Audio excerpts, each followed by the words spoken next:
여러분, 삶은 달걀 드시면서 우유 함께 드시면 안 됩니다. 우리 콩팥의 사구체가 조용히 굳어가는 이유, 바로 그 조합 때문입니다. 서울아산병원 신장내과 연구팀이 7년간 추적한 결과가 이것을 증명하고 있습니다. 아, 잠깐만요. 오해하지 마십시오. 달걀이 나쁘다는 이야기가 아닙니다. 달걀은 우리 몸에 꼭 필요한 단백질 공급원입니다. 문제는 달걀 자체가 아니라 달걀과 함께 무엇을 드시느냐, 그리고 어떻게 조리하시느냐에 달려 있었습니다. 이유가 있습니다. 들어보세요. 저는 신장내과 전문의로 23년째 진료실을 지키고 있습니다. 그동안 수백 명의 콩팥 환자분들의 식단 기록을 하나하나 분석해 왔습니다. 그 과정에서 우리 모두가 알아야 할 불편한 진실 하나를 발견했습니다. 가장 열심히 건강을 챙기신 분들이 가장 안타까운 결과를 마주하고 계셨습니다. 스스로 관리를 잘하고 있다고 믿으셨던 분들이 어느 날 갑자기 투석 직전이라는 진단을 받게 되는 이유가 바로 여기에 있었습니다. 오늘 저는 우리 어르신들께 반드시 알려드려야 할 내용을 준비했습니다. 첫째, 달걀과 함께 드시면 우리 콩팥을 망가뜨리는 최악의 조합 3가지, 도지에 반대로 콩팥 사구체를 되살려내는 최고의 조합 3가지. 셋째, 이 모든 것보다 더 결정적인 단 하나의 생활 습관. 넷째, 우리 콩팥이 보내는 위험 신호를 스스로 확인하는 자가진단법. 다섯째, 여러분이 가장 많이 궁금해하시는 질문들에 대한 답변까지 오늘 이 한 편으로 우리 콩팥 건강의 모든 것을 정리해 드리겠습니다. 끝까지 함께 해 주십시오. 어떻게 설명드릴까요? 먼저 우리 콩팥이라는 장기가 얼마나 조용한 장기인지부터 말씀드려야 합니다. 우리 몸에는 2개의 콩팥이 있습니다. 각각 주먹만한 크기인데 이 작은 장기 안에 사구체라는 아주 미세한 필터가 약 100만 개씩 들어 있습니다. 우리가 하루에 마시는 물 먹는 음식에서 나오는 노폐물을 이 필터가 걸러냅니다. 마치 정수기 필터처럼요. 그런데 이 필터에는 치명적인 특징이 하나 있습니다. 한번 망가지면 다시 살아나지 않습니다. 우리 간은 절반을 잘라내도 다시 자라납니다. 그런데 콩팥 사구체는 한번 굳어지면 영원히 돌아오지 않습니다. 더 무서운 것은 이 과정이 통증 없이 진행된다는 사실입니다. 우리 콩팥은 절반 이상이 망가질 때까지 아프다는 신호를 보내지 않습니다. 그래서 스스로 건강하다고 믿으셨던 분들이 오히려 뒤늦게 발견하는 경우가 많습니다. 통증이 없으니 안심하고 안심하는 사이에 우리 콩팥의 사구체는 조용히 굳어갑니다. 실제로 콩팥 기능이 정상의 절반 이하로 떨어지기 전까지는 혈액 검사에서도 이상이 잘 드러나지 않는 경우가 많습니다. 제가 몇 년 전에 만난 정태영 씨 이야기를 먼저 드리겠습니다. 광주에서 37년간 공무원으로 일하셨던 분입니다. 세븐드 세대 퇴직 후에도 건강관리에 정말 철저하셨어요. 매일 아침 삶은 달걀 2알에 따뜻한 우유 1잔, 혈압약도 빠뜨리지 않으셨고 산책도 하루 30분씩 꼬박꼬박 하셨습니다. 우리 세대 어른들이 늘 그러시듯이 정태영 씨도 스스로 자신 있으셨습니다. 나는 관리하는 사람이니까 아들한테 짐이 되지 않으려고 건강에 신경 많이 쓴다고요. 그런데 어느 정기 검진에서 담당 의사가 소변 검사 결과를 보더니 표정이 굳어졌습니다. 정태영 씨는 아무 증상도 없었습니다.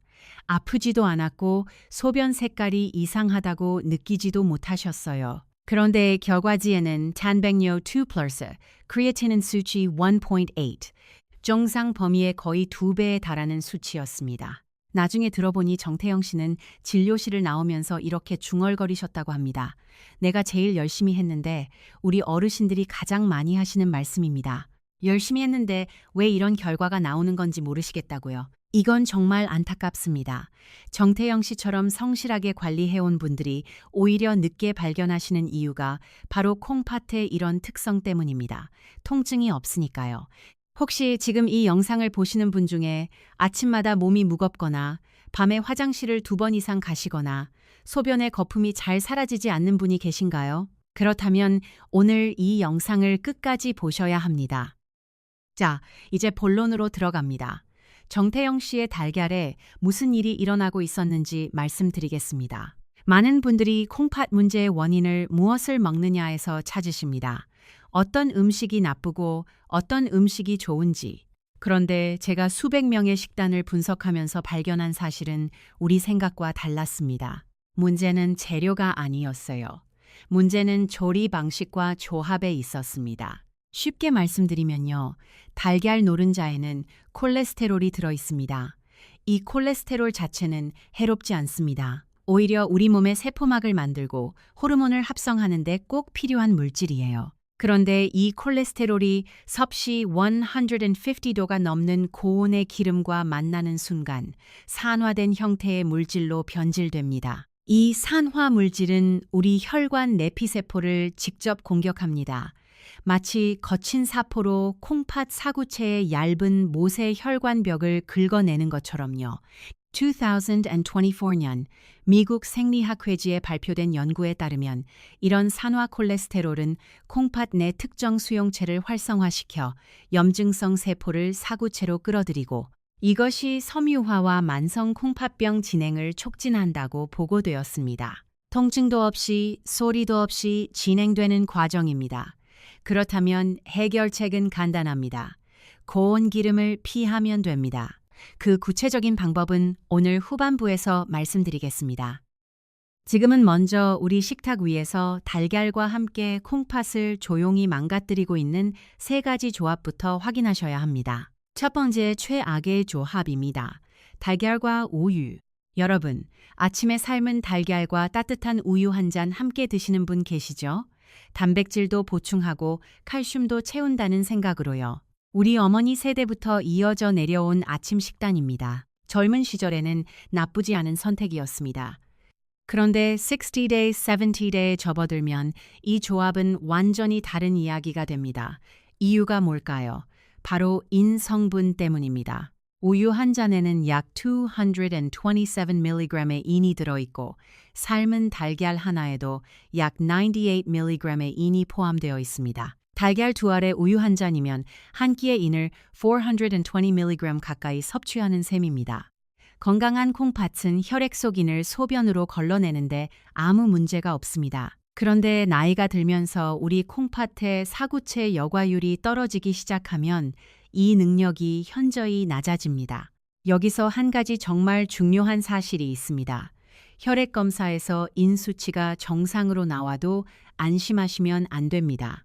미국 퍼듀대학교 영양과학과의 연구에 따르면 인의 균형이 깨지는 현상은 만성 콩팥병 초기보다 훨씬 이전, 즉 혈중인 농도가 검사상 높게 나타나기 훨씬 전부터 이미 시작된다고 밝혔습니다. 수치가 정상이어도 우리 몸속에서는 이미 경보가 울리고 있다는 뜻입니다. 이해되시죠? 우리 몸이 과도한 인을 처리하지 못하면 어떤 일이 벌어질까요? 우선 뼈 속에 저장된 칼슘이 혈액으로 빠져나오기 시작합니다. 인과 칼슘이 혈액 속에서 만나면 돌처럼 굳어지는 결정체를 만들어냅니다. 이 결정체가 혈관벽에 달라붙기 시작하면 혈관 석회화가 진행됩니다. 수도관 내부에 석회가 끼어 관이 좁아지는 것과 같은 원리입니다. 우리 콩팥으로 가는 미세 혈관이 이렇게 좁아지고 굳어지면 사구체는 충분한 혈류를 받지 못해 서서히 기능을 잃게 됩니다. 뼈는 푸석푸석해지고 혈관은 돌처럼 굳어지는 두 가지 재앙이 동시에 진행되는 겁니다. 솔직히 말씀드리면 이 부분을 처음 알았을 때 저도 놀랐습니다. 그리고 여기서 FGF23이라는 호르몬이 등장합니다. 이 호르몬은 처음에는 구원자입니다. 인을 콩팥 밖으로 내보내라는 신호를 보내는 역할을 하거든요. 그런데 우리 콩팥 기능이 이미 떨어진 상태에서는 이 신호가 제대로 전달되지 않습니다. 결국 FGF23은 계속 분비되고 혈중 농도가 점점 높아집니다. 문제는 여기서 끝나지 않습니다. FGF23이 높아지면 클로토라는 단백질이 감소합니다. 클로토는 우리 콩팥의 항노화 단백질이라고 불리는 물질입니다. 이게 줄어들면 콩팥 노화가 급격히 빨라집니다. 더 무서운 것은 이 악순환입니다. 우리 콩팥이 나빠질수록 FGF23는 더 올라가고 FGF23 올라갈수록 클로토는 더 줄어들고 클로토가 줄어들수록 우리 콩팥은 더 빠르게 망가집니다. 처음에는 구하러 왔던 소방관이 결국 불을 더 키우는 셈입니다. 미국 신장학회지에 발표된 대규모 코호트 연구에 따르면 FGF23 수치가 높은 고령 여성은 24개월 내 콩팥 기능이 크게 떨어질 위험이 정상군보다 3.69배 높았다고 보고되었습니다. 그리고 이 FGF23 상승의 방아쇠를 당기는 것이 바로 한 끼에 몰아서 섭취하는 달걀과 우유의 인조합이라는 점 꼭 기억해 두시기 바랍니다. 물론 우리 콩팥 기능이 아직 충분히 건강하신 분이라면 이 조합이 즉각적인 위협이 되지 않을 수 있습니다. 그러나 60대 이후 특히 혈압이나 혈당 관리를 하고 계신 분이라면 반드시 담당 의사와 인섭취량에 대해 상담해 보시기를 권해드립니다. 정리하면요. 뼈를 튼튼하게 하려고 드신 우유가 오히려 우리 콩팥의 항노화 시스템을 조용히 무너뜨리고 있었던 겁니다. 우리가 좋다고 믿었던 것이 실은 독이 되고 있었습니다. 여기까지 공감하시는 분은 댓글창에 숫자 12를 남겨주십시오. 아직 확인하고 싶은 게 있으시다면 좋아요를 눌러주세요. 자, 두 번째 조합은 더 충격적입니다. 여기서 나가시면 가장 중요한 걸 놓치십니다. 두 번째 최악의 조합입니다. 달걀과 소금 혹은 간장. 달걀 특유의 비린내를 없애고 싶어서 혹은 퍽퍽함을 줄이려고 맛소금을 찍거나 짭짤하게 조리해 드시는 분들 많으시죠? 우리 어르신들 중에는 달걀 프라이에 간장을 한 숟가락 두르거나 달걀 장조림을 즐겨 드시는 분들도 계십니다. 그런데 이 습관이 우리 콩팥에 미치는 영향은 여러분이 생각하시는 것보다 훨씬 직접적입니다. 나트륨이 혈액 속으로 들어오면 우리 몸은 혈액 농도를 맞추기 위해 혈관 밖의 수분을 안으로 끌어당깁니다. 혈액량이 늘어나면 우리 심장은 더 강하게 펌프질을 해야 하고 그 압력이 고스란히 콩팥 사구체의 미세혈관으로 전달됩니다. 우리 콩팥의 사구체는 원래도 아주 섬세한 구조입니다. 머리카락보다 가는 모세혈관이 실타래처럼 뭉쳐있는 구조예요. 이 압력이 반복적으로 가해지면 모세혈관벽이 조금씩 찢어지기 시작합니다. 그 틈새로 빠져나와서는 안 될 단백질이 소변으로 새어 나오게 됩니다. 거품 소변이 바로 그 신호입니다. 혹시 소변을 보실 때 거품이 생기고 뜨리초가 지나도 사라지지 않는다면 이미 우리 콩팥의 필터에 구멍이 뚫리기 시작한 것일 수 있습니다. 그런데 여기서 더 중요한 사실이 있습니다. 나트륨은 혈압을 통한 간접 경로만이 아니라 우리 콩팥을 직접 손상시키는 경로도 가지고 있습니다. 나트륨이 과도하게 들어오면 교감신경계와 레닌 안지오텐신계가 동시에 활성화됩니다. 이 두 시스템이 함께 작동하면 콩팥 내부 혈관이 수축되고 사구체로 가는 혈류가 줄어들며 여과율이 떨어집니다. 잠깐, 이 부분은 조금 어려우시죠? 쉽게 말씀드릴게요. 우리 콩팥 안에 있는 아주 가는 혈관들이 나트륨 때문에 쪼그라드는 겁니다. 혈관이 쪼그라들면 피가 잘 안 통하고 피가 잘 안 통하면 필터 기능이 떨어집니다. 그게 전부입니다. 혈압 수치가 그다지 높지 않은 분도 나트륨 과잉 섭취로 콩팥이 손상될 수 있는 이유가 바로 여기에 있습니다. 여러분의 혈압이 정상이라고 안심하고 계신다면 그 안심이 오히려 위험할 수 있습니다. 특히 이미 단백뇨가 있는 분들은 훨씬 더 주의하셔야 합니다. 2023년 보스턴 대학교 의과대학 신장내과 연구팀이 한국인 만성 콩팥병 코호트 데이터를 분석한 결과를 발표했습니다.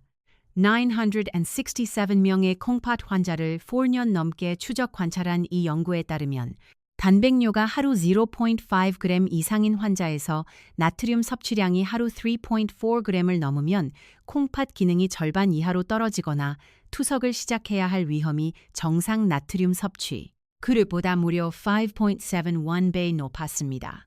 이 숫자는 추정이 아닙니다. 우리 한국인을 대상으로 한 실제 데이터입니다. 쉽게 비유하면요. 우리 콩팥의 여과망에 이미 작은 구멍이 뚫려 있는 상태에서 나트륨으로 수압을 높이는 것은 이미 낡은 수도관에 물을 세게 틀어놓는 것과 같습니다. 구멍은 점점 더 커지고 새어나가는 단백질은 점점 더 늘어납니다. 그리고 한 가지 더 말씀드리겠습니다. 최근 연구들에서는 나트륨이 혈압과 무관하게도 콩팥 세포에 직접 염증 반응을 일으킨다는 사실이 확인되고 있습니다. 혈압계 숫자가 괜찮아도 우리 콩팥은 조용히 손상되고 있을 수 있다는 뜻입니다. 해결책은 어렵지 않습니다. 달걀은 그대로 두십시오. 소금만 빼시면 됩니다. 그것만으로도 우리 콩팥이 받는 부담은 완전히 달라집니다. 실제로 진료실에서 나트륨 섭취를 줄인 뒤 단백뇨 수치가 개선된 경우를 저는 여러 번 목격했습니다. 약을 바꾼 것도 아니고 운동을 더 한 것도 아닙니다. 단지 우리 식탁 위에서 소금통을 치운 것뿐이었습니다. 우리 콩팥은 생각보다 빠르게 반응합니다. 단 이미 손상이 깊어진 상태에서는 반응이 더디기 때문에 지금 당장 시작하는 것이 중요합니다. 오늘 아침 식탁부터 달걀 옆에 있던 소금을 치우십시오. 자, 이제 세 번째입니다. 이것이 오늘 최악의 조합 중 가장 의외의 것입니다. 세 번째 최악의 조합입니다. 달걀과 진한 녹차 혹은 보리차. 식사를 마친 뒤 뜨거운 차 한 잔으로 입을 헹구는 거, 우리 어르신들이 오랫동안 이어오신 문화입니다. 기름기를 씻어낸다, 속을 달랜다, 이런 믿음이 있어 왔죠. 저도 그 마음 충분히 이해합니다. 그런데 달걀을 드신 직후 바로 진한 차를 마시는 것은 우리 콩팥 입장에서 보면 전혀 다른 의미를 가집니다. 차에 들어있는 탄닌 성분이 위장 속에서 달걀의 단백질과 결합하면 소화가 잘 되지 않는 덩어리를 만들어냅니다. 이 덩어리는 우리 장의 연동 운동을 방해해서 변비를 유발합니다. 그런데 여기서 이야기가 끝나지 않습니다. 변비로 우리 대장 속에 오래 머무른 음식 찌꺼기는 장내 세균에 의해 발효됩니다. 이 과정에서 인독실 황산염과 파라크레실 황산염이라는 독성 물질이 만들어집니다. 이 두 가지 물질은 요독 독소라고 불립니다. 좀 어려운 이름이죠. 쉽게 말씀드리면 우리 장 속에서 음식 찌꺼기가 썩으면서 만들어지는 독소라고 생각하시면 됩니다. 2024년 일본 오카야마 대학교 신장내과 연구팀이 발표한 연구에 따르면 이 독소들은 장 점막을 뚫고 혈액 속으로 흡수된 뒤 사구체 내 염증 반응을 촉진하고 콩팥 세포의 섬유화를 가속화시킨다고 보고했습니다. 더 무서운 것은 이 물질들의 성질입니다. 단백질과 단단하게 결합하기 때문에 심지어 혈액 투석을 받는 환자에게서도 완전히 제거되지 않습니다. 투석 중에도 독소가 계속 쌓인다는 뜻입니다. 이건 정말 놀라운 사실이에요. 그렇다면 이 독소들은 우리 콩팥에서 어떤 일을 벌일까요? 인독실 황산염은 콩팥 세뇨관 세포에 직접 산화 스트레스를 일으킵니다. 사구체 여과를 마친 혈액이 지나가는 통로에서 세포를 하나씩 죽여나가는 겁니다. 파라크레실 황산염은 사구체 내피 세포의 기능을 직접 방해합니다. 두 물질이 함께 작용하면 우리 콩팥의 여과 능력은 가속적으로 떨어집니다. 쉽게 말씀드리면요. 우리 대장은 콩팥과 함께 몸에서 독소를 내보내는 양대 배출구입니다. 대장이 막히면 콩팥 혼자 그 짐을 다 져야 합니다. 이미 기능이 떨어진 우리 콩팥이 추가 부하까지 받게 되는 겁니다. 마른 장작에 기름을 붓는 것과 같습니다. 물론 차 한 잔으로 즉각적인 콩팥 손상이 생기는 것은 아닙니다. 하지만 매일 아침 이 과정이 반복된다면 이야기는 달라집니다. 정태영 씨처럼 스스로 건강하다고 믿으면서 매일 조금씩 우리 콩팥을 소진시키는 일이 10년, 20년 쌓이면 어느 날 갑자기 크레아티닌 수치가 폭발적으로 오릅니다. 해결책은 간단합니다. 달걀을 드신 뒤 최소 1시간은 지나고 나서 차를 드십시오. 혹은 식사 중에 미지근한 물로 대신하십시오. 차는 건강에 좋은 음료입니다. 다만 달걀과 함께 그것도 바로 이어서 드시는 것이 문제입니다. 잠깐 여기서 한 가지 더 짚고 넘어가겠습니다. 이 요독 독소 문제는 단순히 차를 끊는다고 해결되지 않습니다. 근본적으로는 우리 장내 환경 자체를 바꿔야 합니다. 장 속에 유익한 세균이 많고 소화가 원활하면 인독실 황산염과 파라크레실 황산염이 만들어지는 양 자체가 줄어듭니다. 2023년 국제 독소 학술지에 발표된 연구에 따르면 식이섬유 섭취를 늘리고 단백질 위주의 발효 환경을 줄이는 것이 이 독소 생성량을 유의미하게 낮추는 가장 효과적인 전략이라고 보고했습니다. 오늘 후반부에 말씀드릴 세 번째 최고의 조합이 바로 이 원리를 이용한 것입니다. 자, 지금까지 세 가지 최악의 조합을 말씀드렸습니다. 정리해드릴게요. 첫째, 달걀과 우유. 한 끼에 인을 몰아서 먹으면 우리 콩팥의 항노화 시스템이 무너집니다. 두째, 달걀과 소금. 나트륨이 사구체 혈관을 직접 수축시키고 필터를 찢어 놓습니다. 세제, 달걀과 진한 차. 장내 독소가 콩팥까지 공격하게 됩니다. 이 세 가지만 피하셔도 우리 콩팥이 받는 부담은 확 줄어듭니다. 그런데 피하는 것만으로는 부족합니다. 우리 콩팥을 적극적으로 살려내는 방법이 있습니다. 그럼 대체 달걀과 무엇을 함께 드셔야 할까요? 여기서 끄시면 절반만 아신 겁니다. 이제 희망적인 이야기를 해볼까요? 지금부터 알려드릴 세 가지 조합은 우리 콩팥 사구체를 적극적으로 보호하고 되살려내는 조합입니다. 모두 집에서 쉽게 구할 수 있는 재료들입니다. 비싼 건강식품 사실 필요 없습니다. 첫 번째 최고의 조합입니다. 달걀과 빨간 파프리카. 파프리카라고 하면 화려한 색깔 때문에 그냥 예쁜 채소 정도로 생각하시는 분들이 많습니다. 저도 처음엔 그랬어요. 그런데 콩팥이 걱정되는 분들에게 빨간 파프리카는 정말 특별한 채소입니다. 이유가 두 가지입니다. 첫째는 칼륨 문제입니다.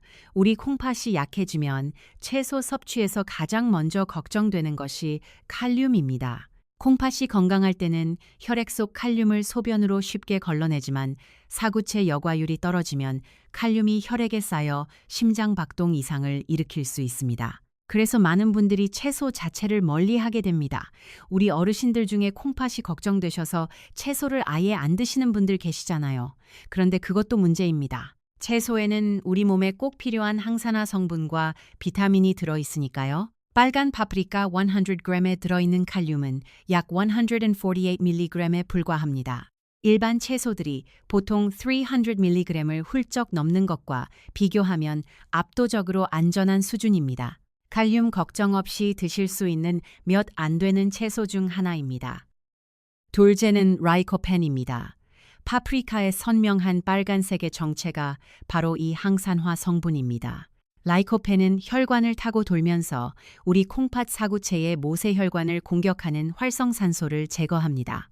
앞서 말씀드린 산화 콜레스테롤이 사포처럼 혈관벽을 긁어낸다면 라이코펜은 그 상처가 생기기 전에 공격자를 먼저 무력화시키는 방어막입니다. 달걀이 우리 사구체 여과막을 보수하는 벽돌이라면 파프리카의 라이코펜은 그 벽돌이 다시 부서지지 않도록 단단하게 코팅해주는 철갑 방어막인 셈입니다. 항산화 영양소가 콩팥에 미치는 영향을 다룬 여러 연구들에 따르면 산화 스트레스 감소는 사구체 경화 진행을 늦추는데 유의미한 역할을 한다고 보고하고 있습니다. 특히 나이가 들면서 우리 콩팥이 스스로 항산화 효소를 생산하는 능력이 크게 떨어지기 때문에 식품을 통한 외부 보충이 더욱 중요해집니다. 한 가지 조리 팁을 드리겠습니다. 라이코펜은 기름에 녹는 성분입니다. 기름에 살짝 볶으면 흡수율이 크게 올라갑니다. 하지만 기름을 많이 쓰시면 안 됩니다. 올리브유를 반 티스푼만 두르고 잘게 썬 파프리카를 약불에 2분 정도 볶아주십시오. 거기에 미리 8분 삶아둔 달걀을 으깨어 함께 버무리거나 부드러운 스크램블 형태로 드시면 됩니다. 달걀 노른자 속 지방이 라이코펜 흡수를 추가로 도와줍니다. 우리 재료 두 가지가 서로의 장점을 끌어올리는 조합입니다. 복잡할 것 없습니다. 달걀 삶는 냄비 옆에서 파프리카를 2분만 볶으면 됩니다. 돈도 거의 안 스프니다. 오늘부터 아침 달걀 옆에 파프리카 반 개를 올려놓으십시오. 보기에도 좋고 우리 콩팥에는 더 좋습니다. 지금 이 내용이 도움이 되셨다면 영상 아래 좋아요를 눌러주십시오. 아직 확인하고 싶은 내용이 있으시다면 댓글에 궁금한 채소 이름을 남겨주세요. 잠깐만요. 두 번째 최고의 조합은 집에 이미 있는 재료입니다. 두 번째 최고의 조합입니다. 달걀과 양파 그리고 부추. 이 두 가지 재료는 아마 지금 여러분 부엌에 이미 있을 겁니다. 특별히 구하러 나가실 필요도 없습니다. 그런데 이 흔한 재료들이 우리 콩팥 혈관에 하는 일은 전혀 흔하지 않습니다. 양파와 부추에는 퀘르세틴이라는 항산화 성분이 풍부하게 들어 있습니다. 이름이 좀 어렵죠? 그러니까 양파랑 부추 안에 들어있는 좋은 성분이라고 생각하시면 됩니다. 이 성분의 핵심 역할은 우리 콩팥 혈관 내피세포에 작용해서 산화질소 분비를 촉진하는 것입니다. 산화 질소가 분비되면 좁아지고 경직되어 있던 혈관이 부드럽게 넓어집니다. 우리 콩팥 안쪽의 혈관이 이완되면 사구체로 가는 혈류가 원활해지고 필터가 과도한 압력 없이 제 기능을 할 수 있게 됩니다. 오랫동안 좁은 통로를 억지로 통과하던 혈액이 드디어 여유 있게 흐를 수 있게 되는 겁니다. 마치 꽉 막힌 고속도로가 갑자기 뚫리는 것처럼요. 혈액이 여유롭게 흐르면 우리 콩팥의 필터에 가해지는 압력도 줄어들고 필터가 오래오래 제 기능을 유지할 수 있습니다. 프런티어스인 파마콜로지 학술지에 발표된 연구에 따르면 퀘르세틴은 독성 물질에 의한 사구체 손상을 줄이고 혈중 크레아티닌 수치를 낮추는데 유의미한 효과를 보였다고 보고했습니다. 다만 이 연구의 상당 부분은 동물 실험 결과를 바탕으로 하고 있으며 우리 사람에게서도 동일한 효과가 나타나는지는 추가 연구가 필요합니다. 참고 정보로 받아들여 주시기 바랍니다. 한 가지 더 말씀드리겠습니다. 퀘르세틴은 기름에 녹는 성분이라 기름과 함께 먹으면 흡수율이 높아집니다. 달걀 노른자 속 천연지방이 바로 그 역할을 합니다. 달걀과 양파, 부추를 함께 먹을 때 이 흡수율이 자연스럽게 올라가는 이유입니다. 우리 재료들이 서로를 살리는 궁합입니다. 조리 방법은 간단합니다. 달걀을 풀고 다진 양파와 잘게 썬 부추를 섞어서 약불에 스크램블로 만들어 드십시오. 기름은 올리브유 반 티스푼이면 충분합니다. 간은 소금 대신 후추로만 하십시오. 5분이면 됩니다. 복잡한 요리가 아닙니다. 자극적이지 않고 부드러운 아침 식사로 매일 반복하기에도 좋습니다. 양파의 칼륨은 100g 기준, 약 146mg으로 우리 콩팥의 부담이 적은 편입니다. 부추도 마찬가지입니다. 콩팥이 걱정되어 채소를 멀리하고 계셨다면 이 두 가지는 안심하고 드셔도 좋습니다. 고혈압은 우리 콩팥을 망가뜨리는 가장 대표적인 원인입니다. 퀘르세틴이 콩팥 내부 혈압을 안정적으로 낮춰준다는 것은 달걀과 양파, 부추의 조합이 단순히 영양을 보충하는 수준을 넘어선다는 의미입니다. 혈압약을 드시는 분들도 이 조합을 식탁에 올리는 것은 충분히 의미 있는 선택입니다. 물론 약을 대체한다는 뜻이 아닙니다. 함께 유지하는 것이 더 효과적입니다. 기저질환이 있으시면 반드시 담당 의사와 상의하시고요. 자, 이제 세 번째 최고의 조합입니다. 이것이 오늘의 마지막 비밀입니다. 그리고 아까 말씀드린 장내 독소 문제를 근본적으로 해결하는 열쇠입니다. 세 번째 최고의 조합입니다. 달걀과 배. 배라고 하면 과일이 콩팥에 괜찮을까 하고 걱정하시는 분들이 계십니다. 칼륨 때문이죠. 그런데 배의 칼륨 함량은 100g 기준 약 113mg입니다. 앞서 말씀드린 파프리카보다도 낮습니다. 사과보다도 낮습니다.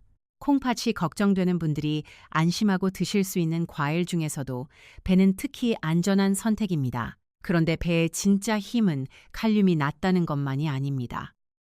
배 껍질 안쪽에는 팩틴이라는 수용성 식이섬유가 풍부하게 들어 있습니다.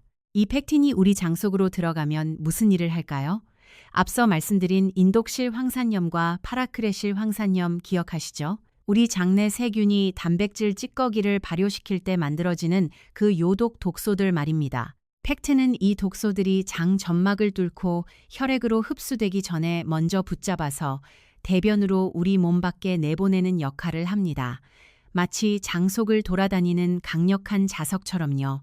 2023년 국제 독소 학술지에 발표된 연구에 따르면 식이섬유 섭취를 늘리면 혈중 인독실 황산염과 파라크레실 황산염 농도가 유의미하게 낮아진다고 보고했습니다. 장속 독소를 줄이면 우리 콩팥으로 가는 독소 부하가 줄어들고 이미 지친 사구체가 불필요한 초과 근무를 하지 않아도 됩니다. 콩팥이 본연의 일에만 집중할 수 있게 되는 환경을 만들어주는 겁니다. 팩틴에는 한 가지 더 중요한 기능이 있습니다. 우리 장내 유익한 세균의 먹이가 된다는 것입니다. 프리바이오틱 역할을 하는 겁니다. 유익균이 늘어나면 단백질을 독소로 발효시키는 유해균이 상대적으로 줄어듭니다. 독소가 만들어지는 공장 자체의 규모를 줄이는 겁니다. 차를 마시지 않는 것이 독소 유입 경로를 차단하는 것이라면 배를 드시는 것은 독소 생산량 자체를 줄이는 근본적인 접근입니다. 드시는 방법은 간단합니다. 배를 껍질째 얇게 썰어서 달걀 식사 후 30분 이내에 드십시오. 껍질 부분에 팩틴이 집중되어 있기 때문에 껍질을 벗기지 않는 것이 중요합니다. 주스나 즙으로 드시면 섬유질이 거의 제거되기 때문에 효과가 크게 줄어듭니다. 반드시 씹어서 드셔야 합니다. 반 개미인 충분합니다. 당분이 걱정되신다면 4분의 1 row 줄이시되 껍질은 꼭 포함시키십시오. 달걀 식사 후 배 반개 어렵지 않습니다. 이 단순한 습관이 우리 장과 콩팥을 동시에 지켜줍니다. 배를 드시면서 한 가지 더 확인해 두실 것이 있습니다. 배는 수분 함량이 높아서 자연스럽게 수분 보충도 됩니다. 우리 콩팥은 적절한 수분이 유지되어야 노폐물을 효율적으로 걸러낼 수 있습니다. 물을 충분히 마시기 어려우신 분들에게 배는 수분과 섬유질을 동시에 공급하는 이중 효과를 냅니다.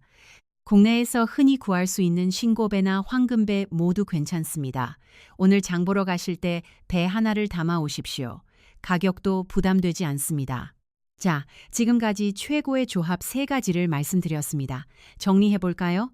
첫째, 빨간 파프리카, 라이코펜으로 사구체 방어막을 만들어줍니다. 두째, 양파와 부추, 케르세틴으로 콩팥 혈관을 높여줍니다. 셋째, 베펙틴으로 장내 독소를 잡아서 우리 콩팥의 부담을 줄여줍니다. 3가지 모두 집에서 쉽게 구할 수 있고 조리법도 간단하고 돈도 거의 들지 않습니다. 우리 세대는 어려운 시절을 이겨내신 분들입니다. 비싼 건강식품 없어도 지혜롭게 건강을 지킬 수 있습니다. 그런데 여러분, 사실 오늘 말씀드린 것 중에서 가장 중요한 내용은 아직 나오지 않았습니다. 음식 조합보다 더 결정적인 것이 있습니다. 그것은 바로 조리 방식입니다. 아까 처음에 잠깐 말씀드렸죠? 달걀 노른자의 콜레스테롤이 고온의 기름과 만나면 산화물질로 변한다고요. 이것이 우리 콩팥을 공격하는 가장 직접적인 경로입니다. 그렇다면 어떻게 조리해야 할까요? 답은 간단합니다. 우선순위를 말씀드리겠습니다. 가장 좋은 것부터 말씀드릴게요. 첫째, 삶은 달걀. 물에 삶으면 온도가 섭씨 100도를 넘지 않습니다. 콜레스테롤의 산화가 최소화됩니다. 가장 안전한 조리법입니다. 둘째, 반숙 달걀. 노른자가 완전히 익지 않으면 산화 정도가 더 낮습니다. 다만 위생 문제가 있을 수 있으니 신선한 달걀을 사용하시고 유통기한을 꼭 확인하십시오. 셋째, 약불 스크램블. 올리브유 반 티스푼의 약불로 조리하면 온도가 비교적 낮게 유지됩니다. 파프리카나 양파를 함께 볶을 때 이 방법을 쓰시면 됩니다. 피하셔야 할 것은 딱 2가지입니다. 고온 기름에 튀기는 거, 그리고 강불에 바짝 구워서 갈색으로 변할 때까지 익히는 거, 이 2가지만 피하시면 됩니다. 정태영 씨는 이 사실을 알고 난 뒤 아침 식단을 이렇게 바꾸셨습니다. 삶은 달걀 2알에 파프리카 반개를 올리브유에 살짝 볶아서 함께 드시고 우유 대신 미지근한 물 1잔, 식후 30분 뒤에 배 반개. 3개월 뒤 검사에서 크레아티닌 수치가 1.8에서 1.52로 떨어졌습니다. 단백뇨도 2+에서 1+로 줄었습니다. 물론 이것은 정태영 씨 개인의 사례이고 모든 분에게 동일한 결과가 나타나는 것은 아닙니다. 하지만 식단 변화만으로도 우리 콩팥이 반응할 수 있다는 가능성을 보여주는 의미 있는 변화였습니다. 정태영 씨는 이렇게 말씀하셨습니다. 이렇게 간단할 줄 몰랐어요. 비싼 약도 필요 없고 특별한 음식도 필요 없었습니다. 우리 모두 할 수 있습니다. 어렵지 않습니다. 자, 이제부터는 우리 콩팥이 보내는 위험 신호를 스스로 확인하는 방법을 알려드리겠습니다. 이것은 여러분이 집에서 매일 할 수 있는 자가 진단법입니다. 여러분 아침에 일어나시면 가장 먼저 화장실 가시죠? 그때 우리 콩팥이 보내는 신호를 확인할 수 있습니다. 5가지만 확인하시면 됩니다. 첫째, 소변 거품입니다. 소변을 보신 뒤 변기에 거품이 생기는 것은 정상입니다. 그런데 30초가 지나도 거품이 사라지지 않고 남아있다면 이것은 단백뇨의 신호일 수 있습니다. 우리 콩팥 필터에서 단백질이 새어나오고 있다는 뜻입니다. 매일 아침 확인해 보십시오. 둘째, 소변 색깔입니다. 건강한 소변은 옅은 노란색입니다. 짙은 갈색이거나 붉은기가 있다면 이것은 즉시 병원을 방문하셔야 하는 신호입니다. 다만 비타민제를 드시면 소변이 진한 노란색이 될 수 있는데 이것은 걱정하지 않으셔도 됩니다. 셋째, 소변 횟수입니다. 밤에 화장실을 2번 이상 가시나요? 우리 나이에 1번 정도는 정상이지만 2번, 3번 이상 가신다면 콩팥의 농축 기능이 떨어지고 있다는 신호일 수 있습니다. 넷째, 발목과 눈 주위의 부기입니다. 아침에 일어나셨을 때 눈꺼풀이 부어 있거나 발목을 손가락으로 눌렀을 때 자국이 남는다면 이것은 우리 콩팥이 수분 배출을 제대로 하지 못하고 있다는 신호입니다. 다섯째, 전신 피로감입니다. 충분히 잤는데도 아침에 몸이 무겁고 기운이 없다면 이것은 콩파의 에리스로포이에틴 생성 기능이 떨어지고 있다는 신호일 수 있습니다. 쉽게 말씀드리면 콩팥이 빈혈을 유발하는 겁니다. 이 5가지 중 3가지 이상 해당되신다면 가까운 병원에서 소변 검사와 혈액 검사를 받아보시기를 권해드립니다. 두려워하실 필요 없습니다. 일찍 발견하면 우리 콩팥은 충분히 관리할 수 있습니다. 따라오고 계시죠? 지금까지 참 많은 내용을 말씀드렸습니다. 이제 우리 생활 속에서 콩팥을 지키는 일상 루틴을 정리해 드리겠습니다. 아침에 일어나시면 이렇게 하십시오. 일어나자마자 미지근한 물 한 잔을 천천히 드십시오. 찬물이 아닙니다. 미지근한 물입니다. 밤사이 우리 콩팥은 쉬지 않고 일했습니다. 수분을 보충해주면 콩팥이 노폐물을 걸러내는 일이 훨씬 수월해집니다. 그다음 화장실에서 소변을 보시면서 아까 말씀드린 5가지를 확인하십시오. 거품, 색깔, 횟수, 부기, 피로감. 매일 확인하면 변화를 빨리 알아챌 수 있습니다. 아침 식사는 삶은 달걀 2알에 파프리카 반 개를 올리브유에 살짝 볶아서 함께 드시고 양파와 부추 스크램블을 번갈아 가면서 드십시오. 월수금은 파프리카, 화목토는 양파, 부추, 이렇게 바꿔 드시면 지루하지 않습니다. 식사 후 30분 뒤에 배 반 개를 껍질째 드십시오. 차를 드시고 싶으시면 식사 후 최소 1시간은 기다려 주십시오. 산책은 하루 30분이면 충분합니다. 빠르게 걸으실 필요 없습니다. 우리 속도에 맞춰서 편안하게 걸으시면 됩니다. 산책은 콩팥으로 가는 혈류를 개선하고 혈압을 안정시키는 데 도움이 됩니다. 물은 하루에 6잔에서 8잔 정도 드십시오. 한 번에 많이 드시지 말고 조금씩 나눠서 드시는 것이 좋습니다. 다만 콩팥 기능이 많이 떨어진 분은 수분 섭취량을 담당 의사와 상의하셔야 합니다. 저녁 식사 후에는 소금이 들어간 간식을 피하십시오. 짠 과자, 짠 견과류, 젓갈류, 이런 것들이 밤사이 우리 콩팥에 추가 부담을 줍니다. 잠자리에 들기 전에 발목을 가볍게 만져보십시오. 부기가 있는지 확인하는 겁니다. 아침과 저녁 하루 2번 확인하시면 변화를 민감하게 알아챌 수 있습니다. 이 루틴을 정리하면 이렇습니다. 기상 미지근한 물소변 확인 달걀 식사 30분 후배, 산책 수분 보충 잔, 간식 금지 취침 전 발목 확인. 복잡하지 않습니다. 우리가 젊었을 때부터 해오던 일상에 몇 가지만 바꾸면 됩니다. 특별한 장비도 필요 없고 비싼 건강식품도 필요 없습니다. 우리 집에 있는 것으로 충분합니다. 자, 이제 여러분이 가장 많이 궁금해하시는 질문들에 답변을 드리겠습니다. 진료실에서 환자분들께 가장 자주 받는 질문들입니다. 첫 번째 질문입니다. 달걀을 하루에 몇 개까지 먹어도 되나요? 이 질문 정말 많이 받습니다. 결론부터 말씀드리면 건강한 분이라면 하루 2개까지는 괜찮습니다. 단, 콩팥 기능이 떨어진 분은 하루 1개로 제한하시는 것이 좋습니다. 이유를 말씀드릴게요. 달걀 1개의 단백질은 약 6.3g입니다. 콩팥 기능이 떨어진 분은 단백질 섭취를 조절해야 하는데 달걀 2개면 약 12.6g. 이것은 하루 단백질 권장량의 상당 부분을 차지합니다. 그래서 다른 식사에서의 단백질 양도 함께 고려하셔야 합니다. 점심에 고기를 드시거나 저녁에 생선을 드신다면 아침에는 달걀 1개로 충분합니다.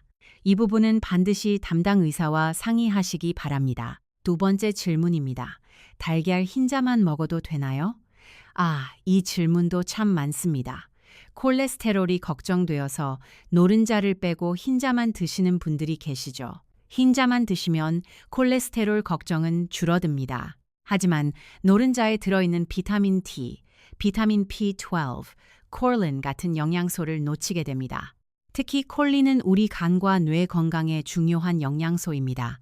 노른자를 통째로 빼는 것보다는 삶는 방식으로 조리해서 노른자와 함께 드시는 것이 훨씬 효율적입니다. 제 경험상 흰자만 드시는 분들 중에 영양 불균형이 생기는 경우가 간혹 있었습니다. 달걀은 완전식품이라고 불리는 이유가 노른자와 흰자가 함께 있을 때 영양 균형이 맞기 때문입니다. 세 번째 질문입니다. 콩팥이 안 좋으면 고구마도 피해야 하나요? 고구마는 맛있고 건강에 좋은 식품이지만 칼륨 함량이 100g 기준 약 337mg으로 상당히 높습니다. 콩팥 기능이 떨어진 분들은 주의가 필요합니다. 그렇다고 완전히 피하실 필요는 없습니다. 고구마를 잘게 썰어서 물에 2시간 정도 담가두면 칼륨이 상당량 빠져나갑니다. 물을 2~3번 갈아주시면 더 효과적입니다. 이 방법으로 조리하면 칼륨 부담을 줄이면서도 고구마의 식이섬유를 섭취할 수 있습니다. 네 번째 질문입니다. 물을 많이 마시면 콩팥에 좋은 거 아닌가요? 이 질문에 대한 답은 경우에 따라 다릅니다. 콩팥이 건강한 분이라면 하루 1.5에서 2리터 정도의 물을 마시는 것이 좋습니다. 적절한 수분은 콩팥이 노폐물을 효율적으로 걸러내는데 도움이 됩니다. 그런데 콩팥 기능이 많이 떨어진 분, 특히 소변량이 줄어든 분은 물을 너무 많이 마시면 오히려 위험합니다. 몸 안에 수분이 쌓여서 부종이 생기고 심하면 폐에 물이 차는 폐부종까지 올 수 있습니다. 그래서 콩팥 기능이 떨어진 분의 수분 섭취량은 반드시 담당 의사와 상의하셔야 합니다. 일반적으로는 전날 소변량에 500ml를 더한 양이 적절하다고 알려져 있지만 이것도 개인차가 크기 때문에 반드시 전문의의 지시를 따르십시오. 다섯 번째 질문입니다. 건강기능식품으로 콩팥을 보호할 수 있나요? 솔직히 말씀드리면 시중에 나와 있는 대부분의 콩팥 관련 건강기능식품은 우리 콩팥을 보호한다는 근거가 충분하지 않습니다. 일부 성분은 오히려 콩팥에 부담을 줄 수 있습니다. 특히 주의하셔야 할 것이 고용량 비타민C 보충제입니다.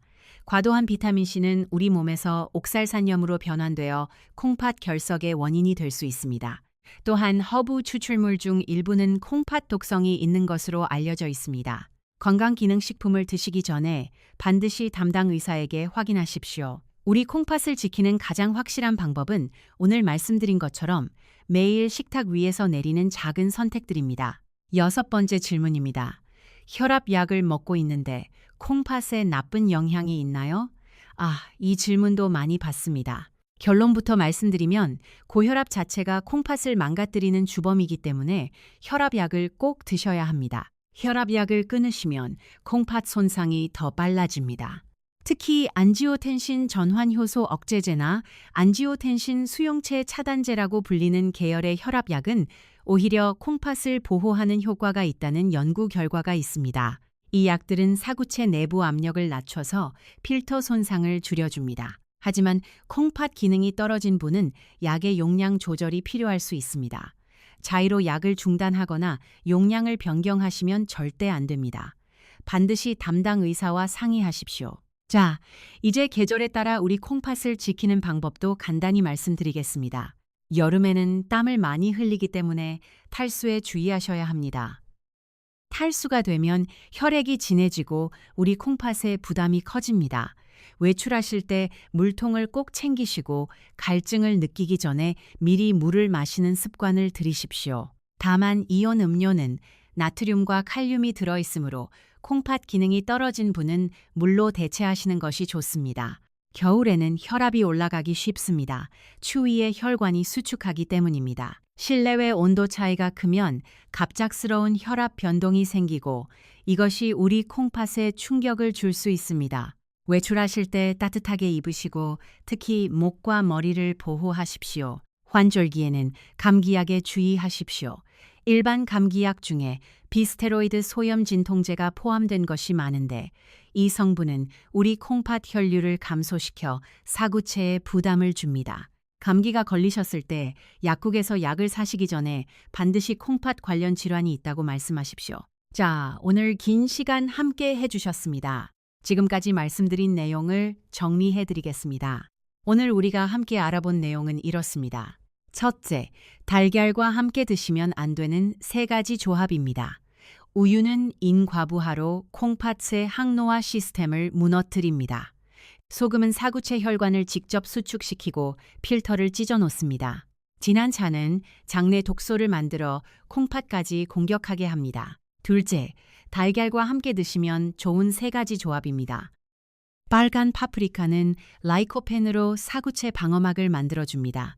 양파와 부추는 퀘르세틴으로 콩팥 혈관을 넓혀줍니다. 배는 팩틴으로 장내 독소를 잡아서 콩팥의 부담을 줄여줍니다. 셋째, 조리법이 핵심입니다. 삶거나 약불 스크램블로 조리하시고 고온 기름 튀김은 피하십시오. 넷째, 매일 5가지를 확인하십시오. 소변 거품, 색깔, 횟수, 부기, 피로감. 3가지 이상 해당되면 병원을 방문하십시오. 다섯째, 일상 루틴을 바꾸십시오.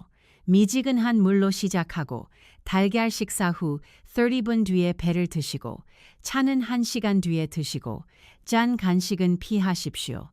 이 5가지만 기억하시면 됩니다. 복잡하지 않습니다. 우리 콩팥은 말이 없습니다. 절반 이상 망가질 때까지 아프다고 소리치지 않습니다. 그래서 우리가 먼저 챙겨야 합니다. 평생을 자식들과 가족을 위해 달려오신 여러분, 이제는 그 성실함을 여러분 자신에게 돌려주실 차례입니다. 우리 세대는 어려운 시절을 이겨낸 강한 분들입니다. 건강도 우리 힘으로 지킬 수 있습니다. 한 가지만 더 말씀드리겠습니다. 오늘 이 내용을 들으셨으니 내일 아침부터 바로 시작해 주십시오. 일주일만 해보시면 몸이 달라지는 것을 느끼실 수 있습니다. 2주면 확실히 변화가 보이기 시작합니다. 1달이면 습관이 됩니다. 우리 함께 건강해집시다. 손주들과 오래오래 놀아주려면, 자식들에게 짐이 되지 않으려면, 또래 중에서 가장 건강한 분이 되시려면 오늘부터 식탁을 바꾸십시오. 콩팥이 조용히 보내는 신호를 어떻게 스스로 확인하는지 다음 영상에서 소변 색깔과 거품으로 콩팥 기능을 점검하는 방법을 더 자세히 말씀드리겠습니다. 오늘 이 영상이 도움이 되셨다면 매일 아침 달걀을 드시는 소중한 분께 조용히 전해주십시오. 여러분의 작은 공유가 누군가의 콩팥을 지킬 수 있습니다. 우리 가족 모두의 건강을 위해 오늘 영상이 도움이 되셨다면 좋아요와 구독으로 응원해 주시면 감사하겠습니다. 더 많은 분들께 이런 건강 정보가 전달됩니다. 여러분의 콩팥이 오늘도 조용히 그리고 성실하게 여러분을 지키고 있습니다. 우리도 우리 콩팥을 지켜줍시다. 다음에 더 좋은 정보로 찾아뵙겠습니다.